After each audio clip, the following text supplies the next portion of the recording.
Yeah, because I'm happy. I'm a Muslim, that's what makes me happy, and that's the truth.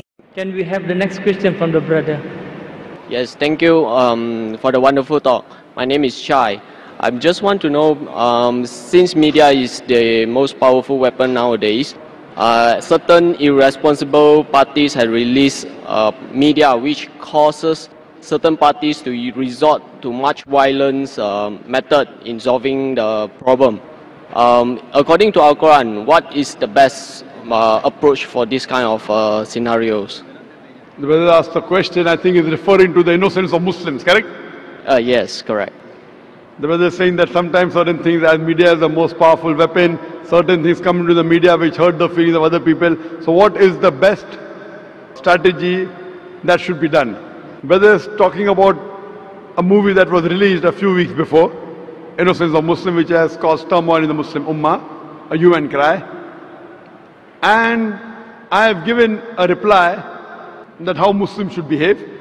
Normally what happens that whenever such issues come, it's common for the Western world to bring out things which are against Islam.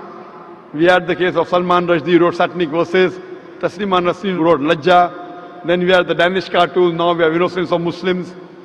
See, normally when such things come, almost all the Muslims jump into the agitation. Number one, what happens is that if Muslims are doing certain productive activity, for example, one person is doing some 100 points of activity, I am doing 100 points, he is doing 100 points. When such things happen, everyone jumps into it and we stop our normal activity. Maybe from 100 goes to 0.5. And we all jump into these things. Muslims are emotional, that is good, mashallah. But what happens? The growth of activity is stopped.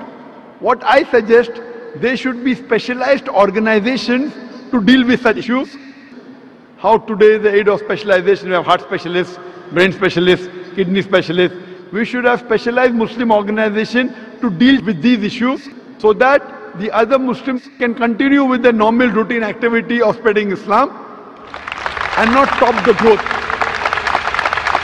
For this, I suggested 6 strategies. Number one, what I suggest is there should be a battery of international lawyers. The best lawyers from different parts of the world, maybe the best lawyers from Malaysia, from Muslim Gulf countries, maybe from India, maybe Sri Lanka, from different parts of the world, maybe best lawyers from UK, from USA. Whenever such things happen, we should file a case in the International Court of Law. I don't believe we will get justice.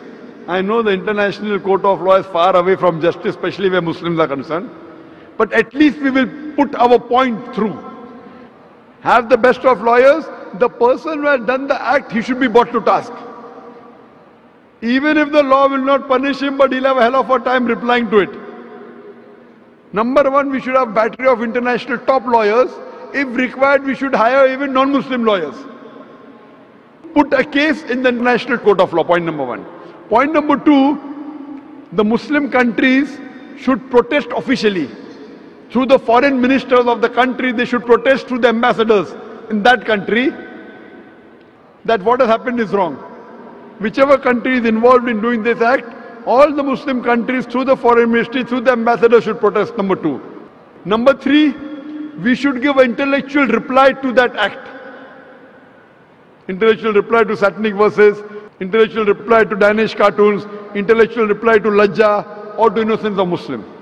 Strategy number 4, if we know the country involved in the act, if we know there is a dealing with the Muslim countries, there should be a ban in importing their products. The best example is during Danish cartoons, Denmark wasn't interested in listening to Muslims. So all the Gulf countries got together and they said, we banned the products of Denmark. They went in a loss of more than $1 billion. Then they wanted to sit across the table. Put a sanction against that country.